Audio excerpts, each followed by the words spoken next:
Well, take two. I have a funny feeling my SD card in my phone might be kind of full. I got about 10 minutes into the last video and it just turned off. But anyway, it's funny, in your own process, as you go through the particulars of removing the blocks and your mind becomes more peaceful.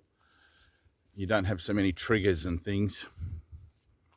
You actually have less and less to say, less and less to teach, because you only teach to hear, so you can learn what it is you're teaching. You're teaching yourself by offering seemingly to your world what it is you need for your own good, for your own healing, as a way of staying true to it, as a way of staying in alignment with the principles that you've chosen in whatever particular spiritual path you've made a determination about. And it seems to me quite often now in the last year or two that I've kind of come to this repetition point where I just seem to be repeating myself over and over, and it feels like I don't need to be doing that anymore. So I've just been sitting with that idea of the end of teaching, etc., like formally, simply because if you start upon a path to inner peace and you have principles, etc., that you're applying and seeing a result, eventually you must reach it. And I couldn't even begin to describe to you how peaceful my mind is. But I guess one of the things that comes up for me in that regard is that really the best way of teaching is by example, and offering encouragement, I suppose, to those who are seeking for a better way but have it not. Offering encouragement that you can do this, you can transform your mind, which at the beginning of it, I can't even fathom being right back at the beginning, even though there is only the beginning, which is kind of funny. But at the beginning of any formal kind of mind training, it's like it seems so many lifetimes ago. But the idea then of being an example, being a living example of what is possible through the miracle, what is available as a offering of light in a communicative sense between minds, and just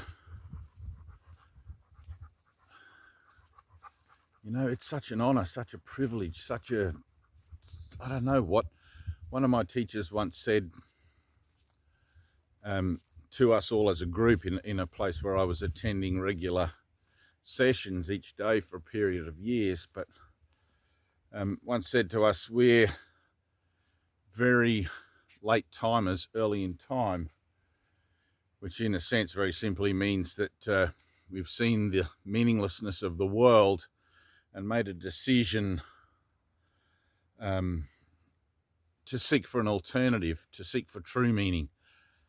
And at this stage in time, not too many people intent on doing that, maybe more so now with COVID. And I remember when 9/11 happened, and if you're watching this from the far distant future, perhaps this is the year 2021, and planet Earth, third dimensional universe, I don't know if I need to include that much detail, but at this stage in time, space, the amount of people that are still concerned with separation and still intent on attack and defense and all of that stuff far outweigh, even though the awakening in awakening circles, the awakening is generally an accepted activity which is underway in human consciousness, and it can be seen that way very easily, especially within the the particulars of your own individual testing, but having, like there's a line in the Course that says, if it wasn't for God's teachers, the hope of salvation in the world would be limited indeed, or nearly impossible. So being an example of what is possible,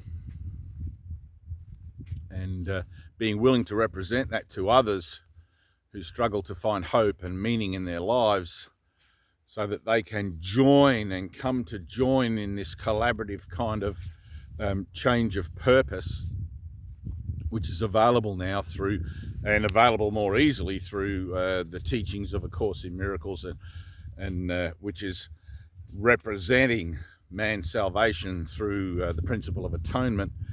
Like it's an incredibly valuable thing, and I find myself quite blessed as a late timer early in time to be able to put my hand up and say, man, I've had a miracle. I've seen God. I've been outside of the particulars of time and space, outside of this dimensional experience, not as an out-of-body experience, but as a no-world experience, as a no-body experience, which is so hard to explain, which is why the experience is essential. You have to have it for yourself. So setting the framework and the groundwork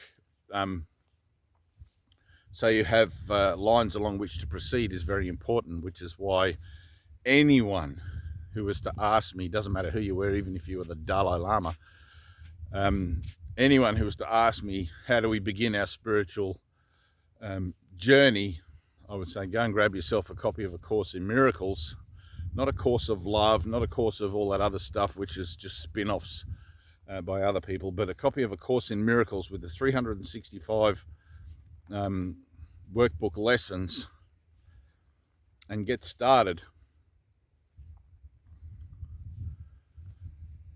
There was a point many, many years back when I was still at the Healing Centre in New South Wales, where my teacher Ted was talking about, and I think I mentioned this recently, but talking about not asking for enough, and suggesting that just in a general group sense, he's saying, you guys don't ask for enough, ask for everything, because you're entitled to it, because you are holy, you are a child of God. Ask for your full inheritance. And at that point, I'd already reached enlightenment. I'd already attained my enlightenment experientially in a face-to-face or a mind-to-mind. Trying to describe it's going to be very difficult, but in a direct union contact with God, directly, the creative source of all that is. And obviously no drugs or alcohol or any kind of mind-altering anything was at play in that day.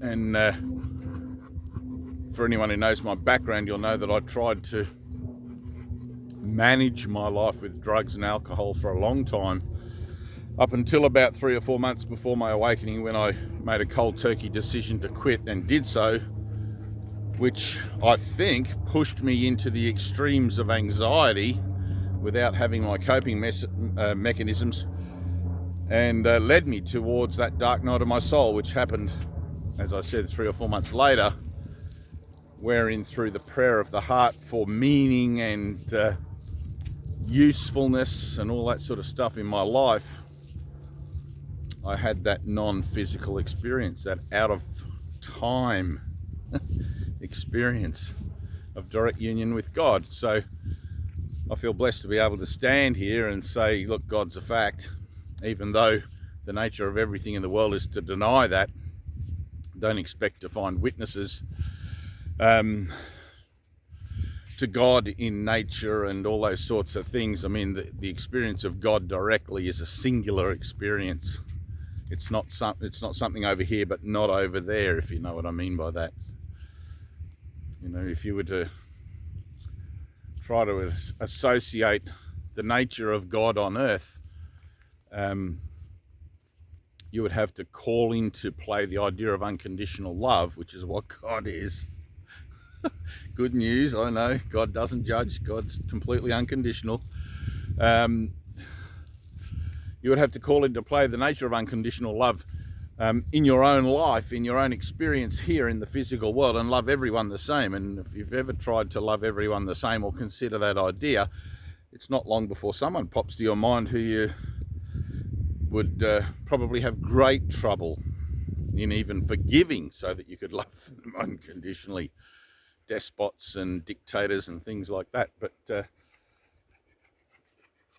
don't be surprised then when you find that it's very difficult to maintain an ongoing relationship with the idea of what you think unconditional love might be in the world according to the physical nature of things, because you can't actually do that. The only way it can be done in the world is to accept the world exactly as it is, without attempting to, or without wanting to change it or influence it or anything like that. And in that total acceptance of the world exactly as it is, as a place where minds come to experience the idea of separation from source. That's what it is. It's that part in the journey of the soul which is essential. It's where you have to come to experience union with God. It's the bottom rung of the ladder, and the most dense vibratory frequency that you'll be able to avail yourself of in order to spring out. It's like compressing a spring down, down, down, so tight and dense until you can't take it anymore. Then kapow, gives you enough boost, if you like, and I'm probably not doing a great job of explaining this, to shoot you out of time and space directly into eternity, which is, in that sense, to awaken you to where you are and what you are forever and always, in all ways. So I feel blessed to count myself as amongst the ministers of God, non-religious, non-denominational, non-anything. Just on one hand, the Christ with you, and on the other hand, witness to that Christhood directly through the awakening and enlightenment of my own mind. So, which sounds like, even to me, right, this is so funny, even to me it sounds, I know how it sounds.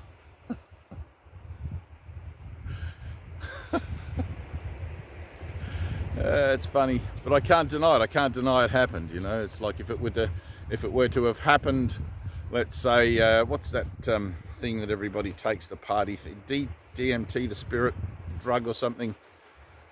I wouldn't have the slightest hesitation in just denouncing it as a drug-induced experience. But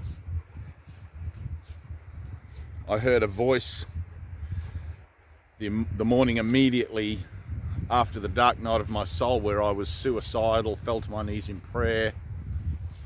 When I awoke, I heard a voice coming from the sky and the mountains. God's voice. I knew it was God's voice. It was booming. No one else heard it, just me. Coming from the floor, my windows, my mind, directing me where to go.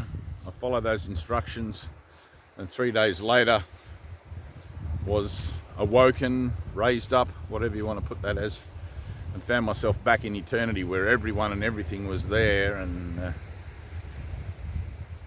I guess I didn't want to come back here, but because I had asked for a purpose and asked to be helpful,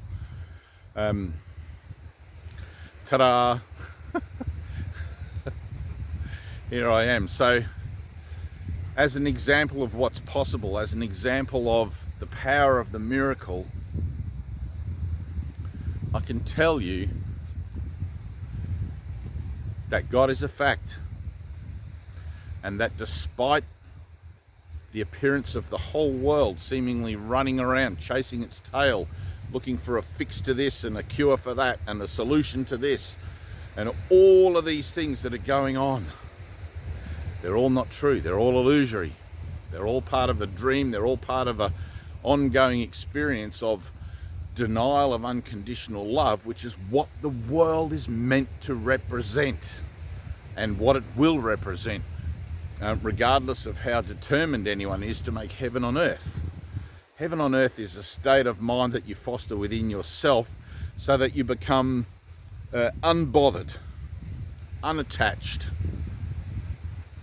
unconcerned about anything that goes on in the world, whether it treads you under its boot heel or whether it lets you pass freely through. It doesn't really matter. There comes a point in the laying aside of the body, at some point anyway. What does it really matter then, whether you are pursuing a spiritual path or whether you're still finding yourself denying the possibility that even something else could be going on here? It doesn't really matter. It's like, to thyself be true. But if you're watching this video, you're probably someone who has an open mind enough to begin to consider that perhaps there are enlightened people walking the planet, and perhaps they're not all found in India sitting on cushions and commanding vast audiences of devotees and all that sort of thing, and or hidden away in the jungles or whatever, mountaintops. That was a good one, eating snow and bark.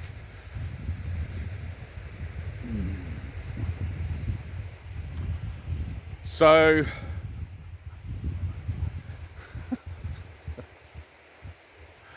A Course in Miracles.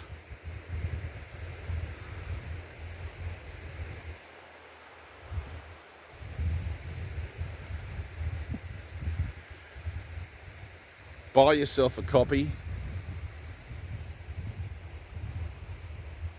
Don't worry about what it says, just read it, let it say what it says. If you find that you have resistance to reading it, maybe try the workbook or the teacher's manual. You'll find it's in sections. Your ego is going to put up a hell of a stink.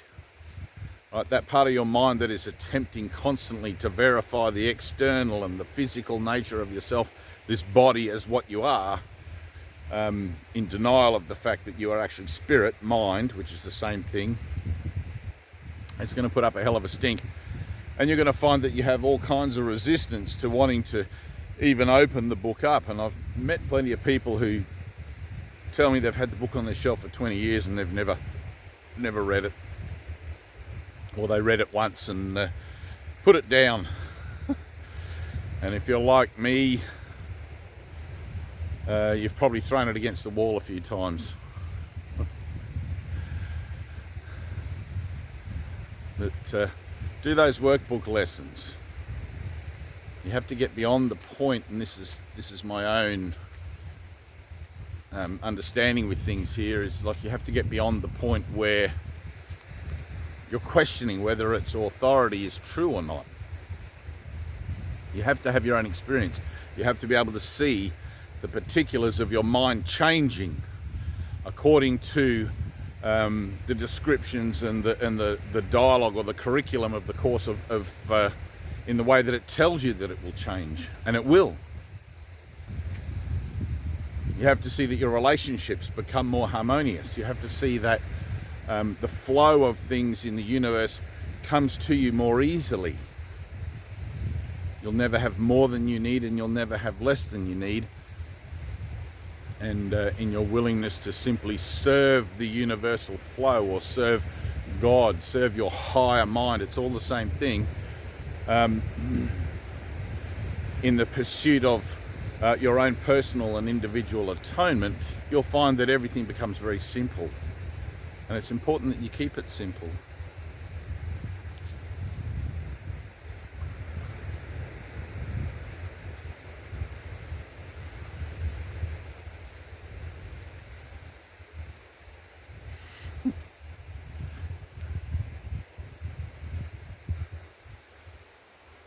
Sun's gone down here. It's over that way. I'm facing the wrong way. I don't know if you can see, there's somewhere over there a little glow in the horizon. The clouds there, very beautiful. Just an illusion. Don't get caught up in the beautiful places on Earth. Don't let them distract you. They're just lipstick on a skeleton. Get into your own your own salvation. Work it out. Wrap your head around it. Be a crusader and look for those blocks. Once you heal yourself of the very first block, I guarantee you'll want to go hell for leather looking for whatever else is buried within your psyche that's preventing you from living a full and happy life here. And if that means having to make physical changes in your relationships at home, at work, and all those sorts of things in the beginning, then so be it. Have the courage to do that. But you'll come to learn that change is always helpful, even though you may be you may have some trepidation about it on this side of the change. Change is always helpful. If your goal is truly inner peace, if your goal is truly God, what do you really care what changes you have to undergo to facilitate the attainment of that goal? Because the best thing that you only ever had going anyway was that you were going to grow old and die. Again. And have to come back in another one of these form association modules, these avatars, these bodies, and do this whole thing again, and find someone else who would be willing enough to represent the idea that God is a fact to you, not because they read it in a book, but because they experienced it in a transcendental or in a non-physical experience divinely.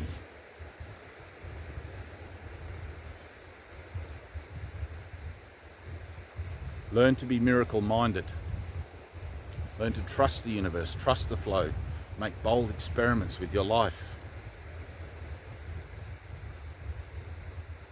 Whether you have children or no children, the universe, there is no lack. There is no lack in God. Nature abhors a vacuum. Even Einstein said that. There is no vacuum. Just because you want to build a beaver dam across the river and try and block things and keep things the way they are doesn't mean that that's going to be successful. You'll just give yourself a disease or a hernia or a something. Stay in the flow. Keep going. Jump in the river and let it carry you, because it knows where it's going. Well, I love you. It's an honor, truly, to represent. I mean, in a sense, it's I'm the reason you're here. So it's my responsibility to accept atonement for you, and I have done that. And I'm representing that through my witness to the fact that God is real, and that the world is an illusion, and that the Father and the Son are one, not separate. Father and the Son are one. In fact, the Father, the Son, and the Holy Spirit is one thing. The Trinity is, it's like, man, you got to have an experience.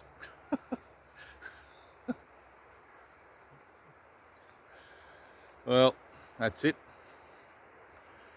Pedro's finding his way up the sand dunes to the car, so I guess we're headed home for now. Until we meet again, beyond the veil,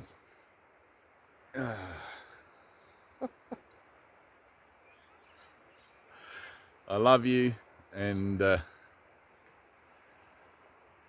enjoy the journey. Truly enjoy the journey. If you're a late timer like me, early in time, and come and find me.